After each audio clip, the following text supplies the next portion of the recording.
Hello, everybody. I am here for the second one of our interviews this week, this extraordinary week in all of our lives.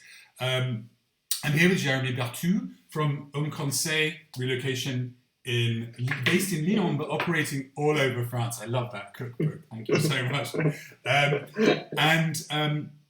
Obviously, France has been ahead of the curve, really, in what's been happening over the last weeks. So, Jeremy, tell us all right now what's happening in France.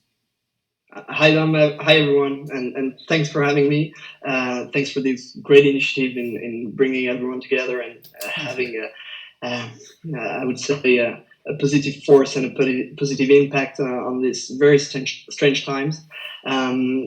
France is a little bit ahead of the curve, but not that much. I mean, if you look at Italy, it's so close by, and they're way ahead of us, and we're basically copying what they're doing. And the state of affairs in France is we're in stage 3 of the epidemic, which means full confinement since since yesterday.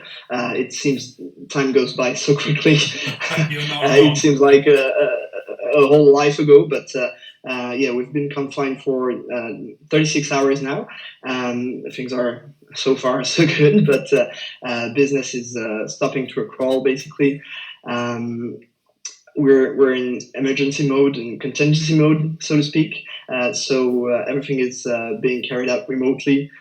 Services are obviously being stopped. Administrations are closing down, as well as on all non-essential businesses. So basically, that's where we're at now. We're heading into 15 days at least of confinement.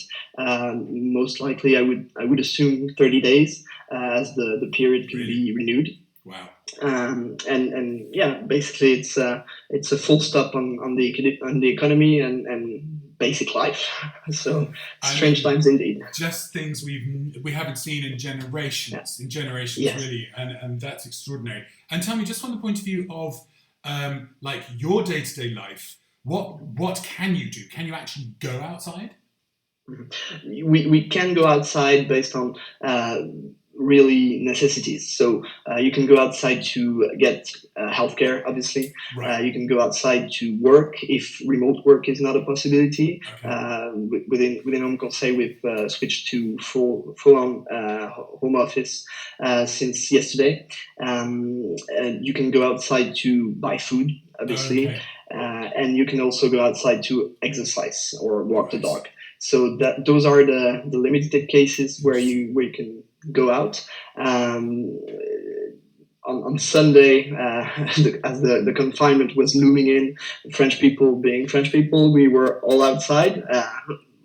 Myself, I wasn't, but everybody was outside, enjoying the sun, drinking some glasses with friends.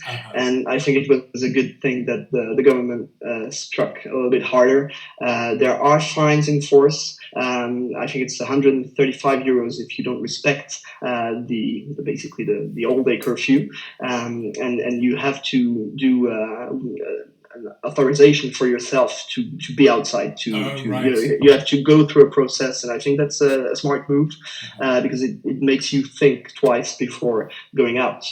Basically, you have to think about it and pour over and write with a pen. Yeah. That's it. That's the thing. Oh, it's a written. Yeah. Wow. Yeah, you have to write it yourself or print it. Okay. If you don't have a printer, you have to print it yourself. So it's kind of weird, but that's where we are. Extraordinary. Well, thank you. Again, just from the point of view of the day-to-day lives, you, I know, hold the EuRA Global Quality Seal, and as part of that, you have a business continuity plan. How did that work, and were you able to roll it out quite quickly, or did you have notice?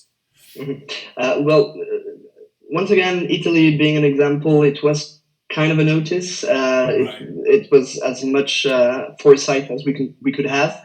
Government notice, not so much. Basically, we had announcements on Thursday night and then once again on Monday night. So things moved up quite quickly, which I think is good from a sanitary perspective.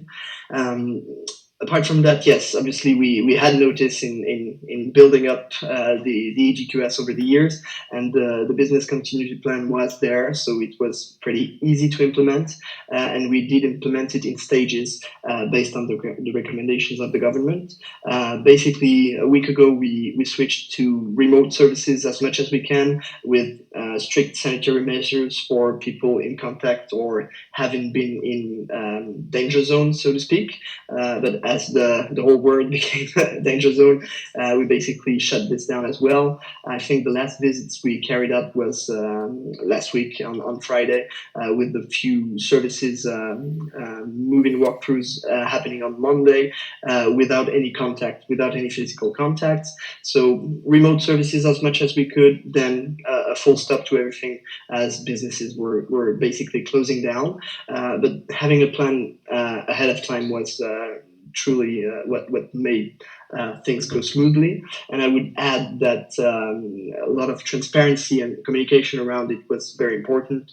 I think the first measure that I've put in place was to cut down my own salary as sort of an exemplary measure. It won't help the company, but it's to lead by example, so to speak.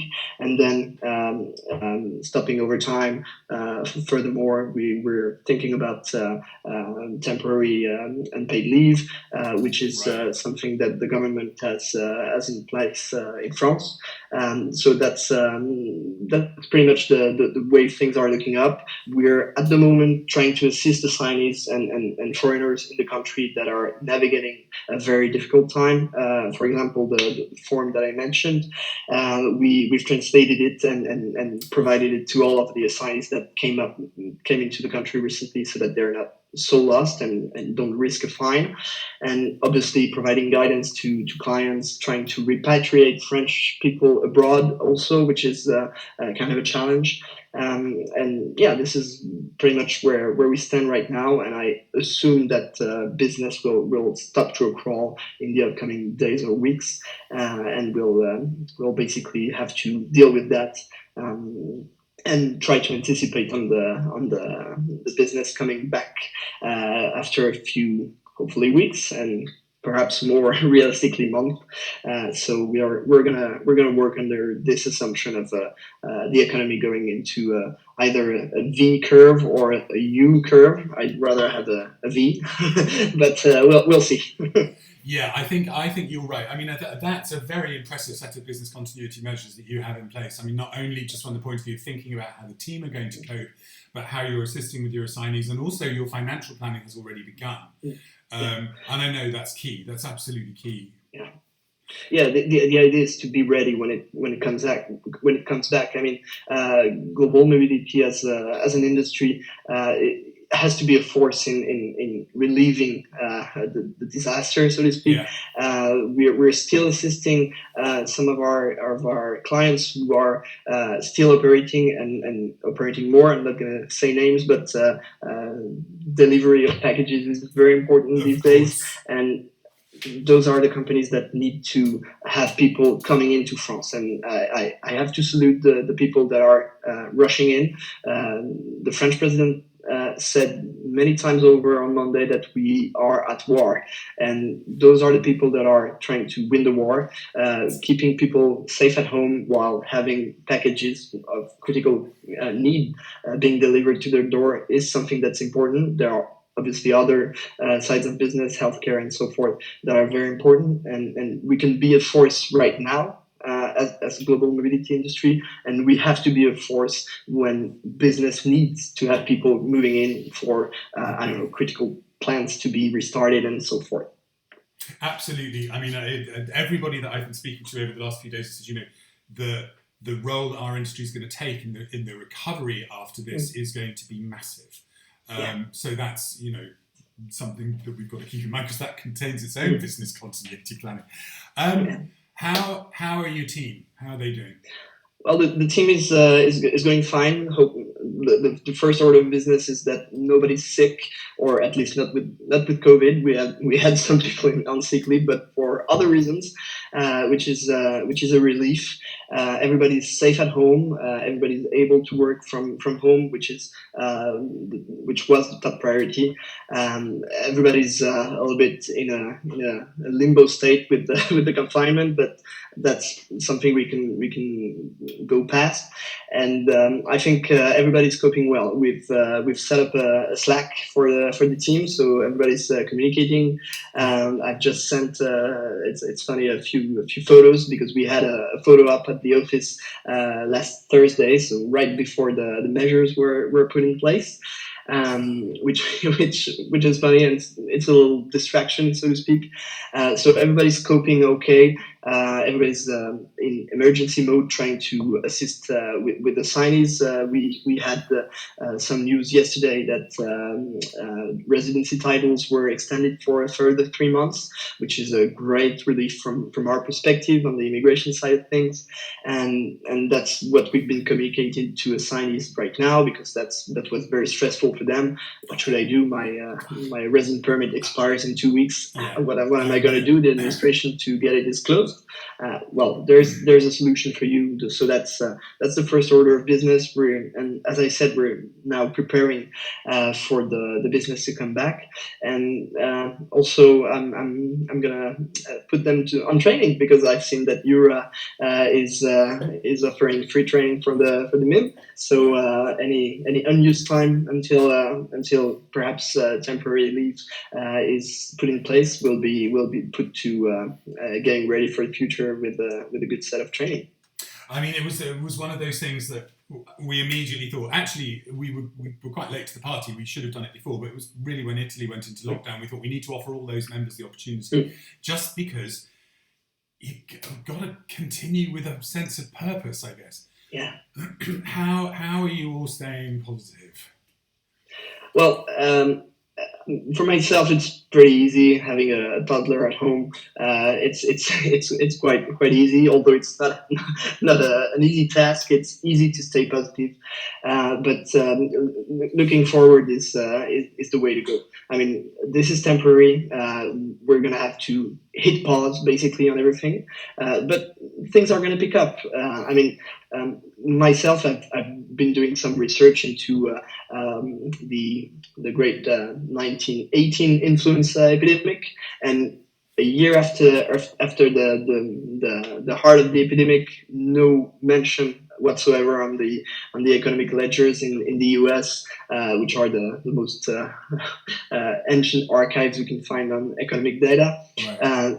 Nothing was on the ground. Everything was up and running. The estimates I hear are around 1% GDP loss by the epidemic, which is frankly negligible in terms of what we're facing from a sanitary perspective. So this is really my way to stay positive, and the team sticking together is the other way. I mean, we're gonna get this out of this by being together, and the solidarity that I've seen with the team, people coming back from vacation, people coming back from sick leave to work, people trying to assist and taking the workload of others is really something that's been very inspiring to me, and something that I will not forget. That's for sure. That's so amazing to hear. I'm really, I mean, on so many levels, I'm so glad what you said, because yes, we will all get through this. Yes, it is going to be tough, but things will come back. You mentioned before about, how government is reacting. Do you have any knowledge yet about whether or not the French government, I know you said there's a big amount of money being put in. Can you go just a little bit further into that? Yeah, sure.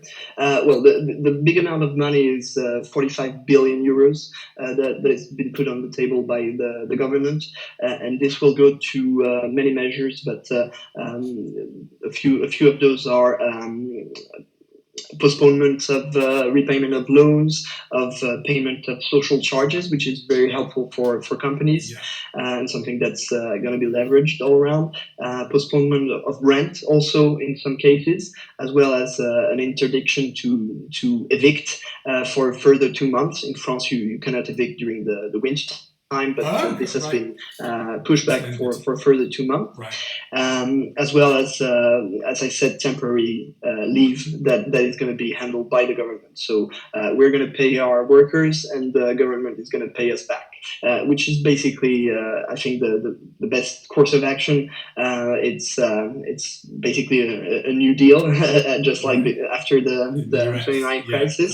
It's very much the same thing. So I think from an economic perspective, this is the way to go, because it will put money on the table that will go into services, into goods, and go right back into the economy. So that's the right way to do things from my perspective. Obviously, I could be wrong, and we'll see about it. But that's I think a positive response from the French government. I'm really pleased to hear that. We're waiting to see in the UK what's going to happen, but they're already talking in very similar language. And I think if that kind of governmental response does carry out across Europe, it will at least again help us feel more positive about how things are moving forward. That is so great to hear. I'm so grateful to you for taking the time to do this. My final question would be, how's the family? Is everybody all right? Everybody's all right. Everybody's good. We're full on cooking mode, so you grab your cookbook and go ahead and do some cooking for us. That's everybody's getting together on FaceTime and so forth. That's a good way to go, and to keep everybody safe. That's great to hear. Thank you so much. I'd love to catch up with you again and do the same thing again in a couple of weeks' time as things have moved forward and progressed. That would be great to keep some continuity going. But Jeremy Berthoux, thank you so much. I really appreciate your time, and I really appreciate your insights. Thanks, Jeremy. With much pleasure, Dan. Catch up soon.